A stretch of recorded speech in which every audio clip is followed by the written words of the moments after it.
It was bad enough they had him booked to speak on Monday, which is where the C stringers go, but they moved him. He got delayed right out of the prime time by a lot. In fact, so much so that his speech ended on day 2 of the convention. They did not put him up there until 11:30 East Coast time.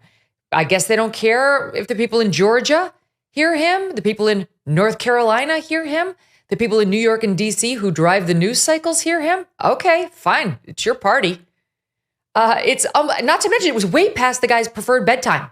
I mean, we heard him himself on that call with the governors when he was trying to assure everybody he could do a second term, saying, I really can't do things past 8 p.m. anymore. I'm going to make sure I don't do that.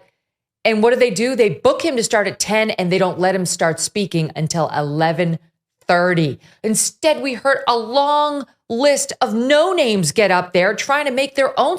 Who wanted to hear from Chris Coons, for the love of God? Who gives a shit what he has to say? Put on Joe Biden. He's the sitting president. I'm not his chief defender, but it's the least you could have done.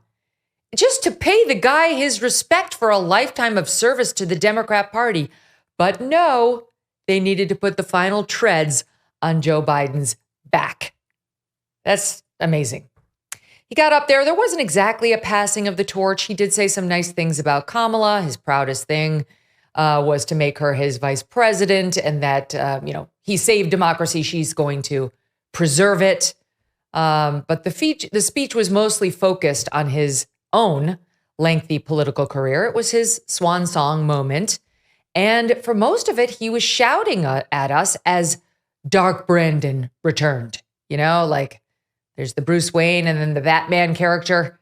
Only Batman is a lot cooler than Dark Brandon.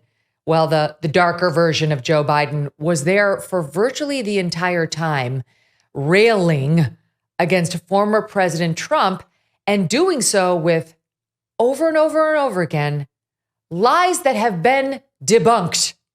Donald Trump said, and I quote, "There are very fine people on both sides. My God." That's what he said.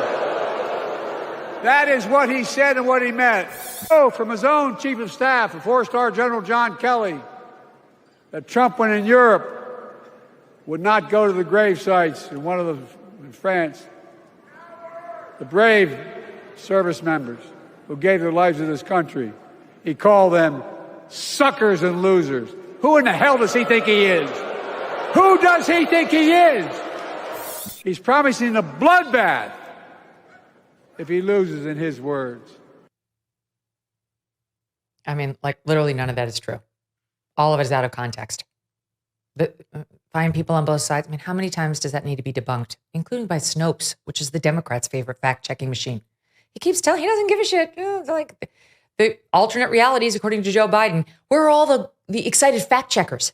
Where are they? Come on. You love to fact-check everybody on the right. Do your business. Bloodbath? He was talking about the economy and what was going to happen in the auto industry if that was Trump talking, if Joe Biden got reelected. We know all this.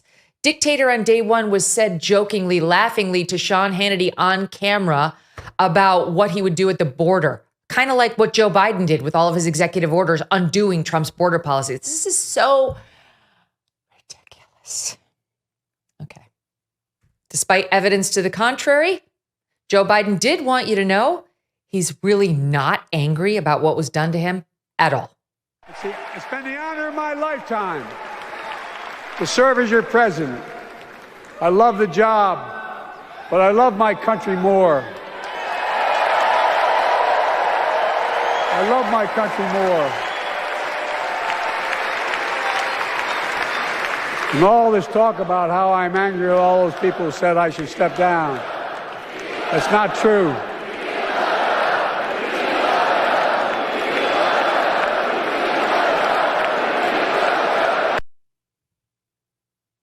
Sure, Jan. And in perhaps the most stunning scene of the entire night, there was former Speaker Nancy Pelosi, Brutus herself, waving a "We Love Joe" sign with the big smile, at least as far as the Botox would allow, like trying to look like she's his number one fan. Wait till you, I mean, look at her. Front row. We love Joe. We love Joe. We love.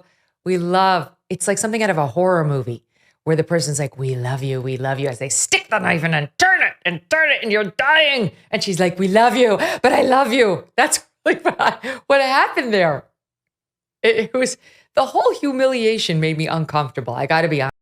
Something out last night to the effect of this, like watching a groom who was dumped on the morning of his wedding day, who then is forced to go to the wedding anyway and watch his bride marry someone else and cheer for it. That's how the whole thing made me feel. He didn't want this. He didn't want to be deposed from the nomination he had won legitimately. I get why it happened, but he didn't want it.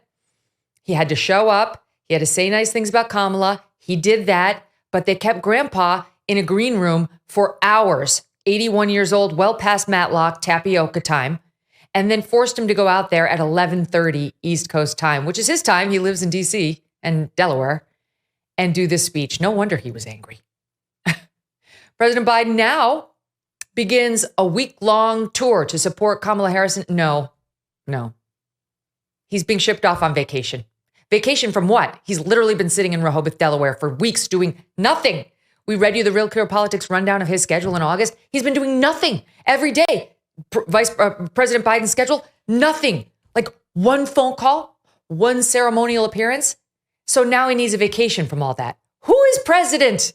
Who is commander-in-chief? He's going to California. He's going to enjoy the beautiful sunsets, seashores. His party moves forward, though, with the coronation of Vice President Kamala Harris. And that's just the start of what we witnessed last night. As a kid, you loved eating cereal, right? But as an adult, you don't want all that sugar. And most cereals don't have the protein you want or need. But then there's Magic Spoon, a nostalgically delicious cereal that tastes just like your childhood favorites, but without the sugar and with a ton of protein. And now Magic Spoon has turned their super popular cereal into high protein treats that are light, crispy, and taste just like those classic crunchy cereal bars. Magic Spoon's brand new treats are so delicious and can serve as a before or after gym snack. Magic Spoon's treats are an easy way to get 11 grams of protein, that's good, on the go. And for the first time ever, Magic Spoon treats are available in grocery stores now with delicious flavors like marshmallow and chocolatey peanut butter. Get $5 off your next order at magicspoon.com/MK, or just look for Magic Spoon in your nearest grocery store. That's magicspoon.com/MK for $5 off. Magic Spoon. Hold on to the dream. Thanks so much for watching. If you like what you just saw, hit the subscribe button for more clips and full episodes.